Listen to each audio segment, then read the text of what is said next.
Nous avons avec nous chef Romul de l'église d'Éphèse. Il a tenu une prédication en rapport avec la journée mondiale des éclaireurs.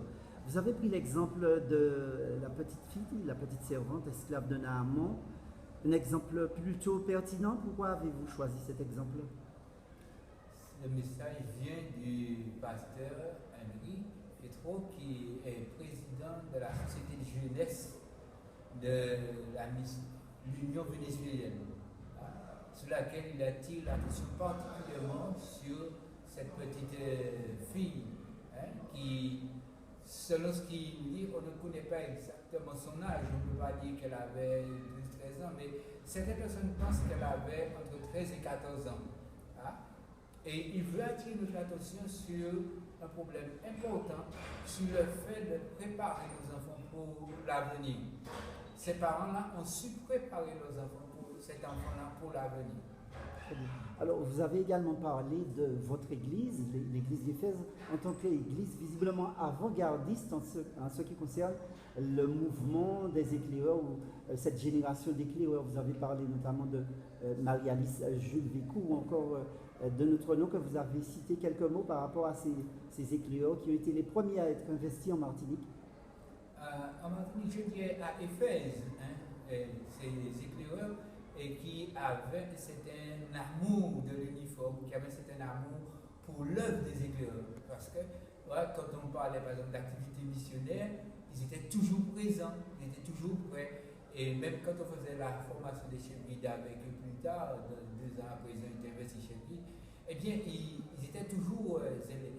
Et Dieu a posé d'être un modèle qui en quelque sorte a été investi aussi chef guide. Et je n'ai pas pensé à nous ce matin, il y avait des noms qui m'échappaient.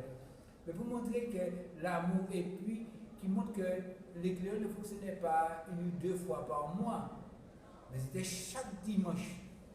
Chaque dimanche, il y avait le club des éclaireurs. Et l'éclaireur était là. Et il n'y avait pas de voiture ce temps-là pour pouvoir aller les chercher. Oui, il y avait cet amour, cette motivation. Cette motivation qu'il y avait qu'aujourd'hui on ne peut pas dire. Qui a tendance à se taire.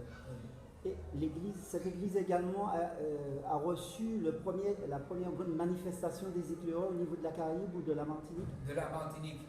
Et en 1976, lorsque, comment il s'appelle, le directeur des éclaireurs de la Barbade est venu avec ses éclaireurs participer à cette grande foire des éclaireurs qui a eu lieu.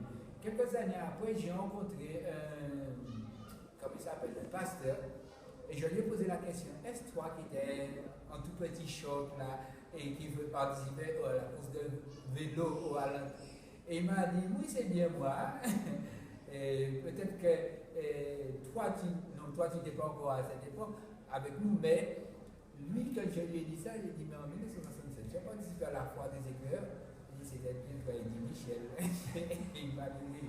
La persévérance porte ses fruits. Oui, oui. Alors, je vois que vous êtes sur votre banderole richement galonnée. Vous en avez combien d'écussons et de alors là, je ne peux pas te dire, je n'ai pas l'œuvre de mon tête.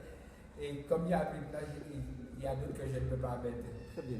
En tout cas, merci d'avoir répondu à nos questions.